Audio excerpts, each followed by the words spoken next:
May nag-message sa atin sa nakaraang video, sabi niya, ang 220 volts daw ay sa 1450 RPM at ang 380 volts ay sa 1740 RPM. Ang sagot natin ay hindi. Itong rotational speed na naka-indicate sa nameplate ay hindi binase sa voltage. Ang 220 volts at 380 volts ay voltage rating ng motor. Ibig sabihin dito, ang supply voltage ay pwedeng 220 volts kapag delta connection ang motor. At ang full load current ay 4.9 amperes. At pwedeng 380 volts ang supply voltage kapag Y connection ang motor. At ang full load current ay 2.9 amperes.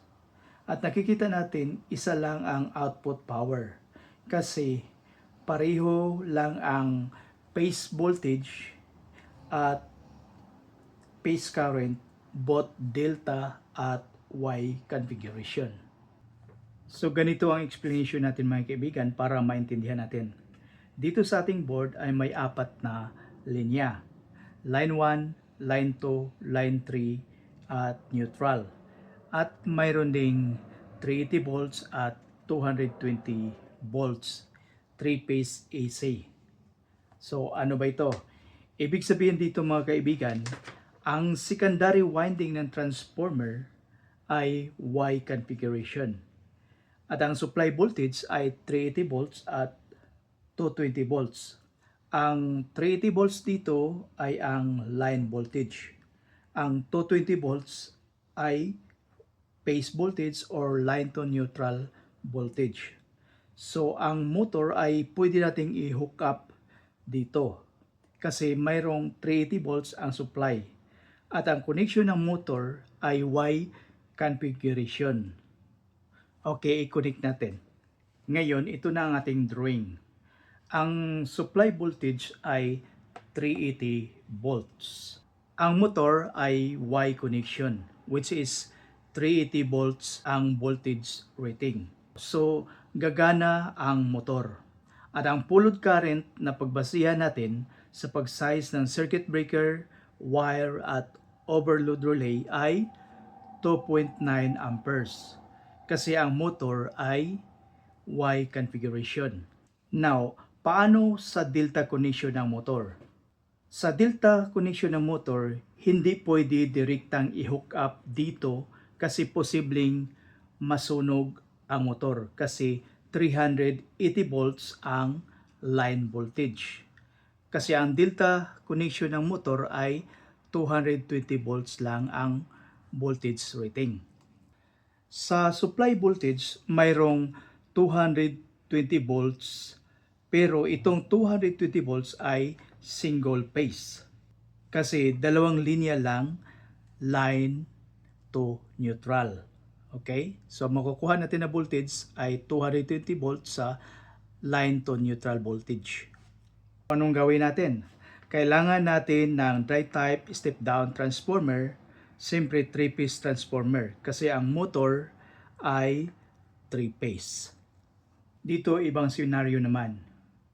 Dito sa drawing, pinalitan natin ang supply voltage ng 220 volts. Ang transformer ay Y secondary pa rin. Y secondary winding. Okay? So, i-connect natin ang motor na naka-delta connection. So, dito, 220 volts ang supply voltage ng motor. So, ang full load current na pagbasihan natin sa pag-size ng circuit breaker, wire at overload relay ay ang nasa nameplate na 4.9 amperes. So sa delta connection, ang rated voltage na magagamit natin ay 220 volts. Ang supply voltage ay 220 volts. Then ang tanong, pwede ba naka-Y connection ang motor? Ang sagot ay pwede po. Pero bababa ang voltahe at ang torque ng motor. So ang resulta, mahina ang motor kapag naka-Y ang connection dito sa 220 volts ang supply voltage. Okay? Then dito naman sa speed ng motor, ang rotational speed ay nagbabase dito sa frequency. Ang pinagbasihan natin, since ang motor ay AC, meron po tayong standard formula sa speed ng motor. Ang formula ay speed equals 120 times frequency divided by number of poles. Okay, isulat natin. So ito na ang formula mga kaibigan. Ang Ns ay synchronous speed. Ang F ay frequency at ang P ay pole or number of pole. Ang 120 ay constant number. So nakikita natin sa formula na ang synchronous speed ay directly proportional sa frequency at ang synchronous speed ay inversely proportional sa pole. Ano bang ibig sabihin dito? Ibig sabihin dito mga kaibigan, kapag mataas ang frequency, tataas din ang synchronous speed. At the same time, kung bababa ang frequency, bababa din ang synchronous speed. At dito naman sa relation sa synchronous speed at sa pole, kapag mataas ang number of pole, bababa ang synchronous speed. Kabilang banda, kung mababa ang number of poles, tataas ang synchronous speed. Okay? At tingnan natin ang nameplate ng motor. Ang 50 Hz ay mababa. Ibig sabihin, ang 1450 RPM ang rotational speed ng 50 Hz. Okay? Ang 60 Hz naman ay mataas. Ang 1740 RPM ang rotational speed ng 60 Hz. So ulitin natin mga kaibigan, ang rotational speed ng AC motor ay nagbabase sa frequency. Okay? So ito na ang ating summary.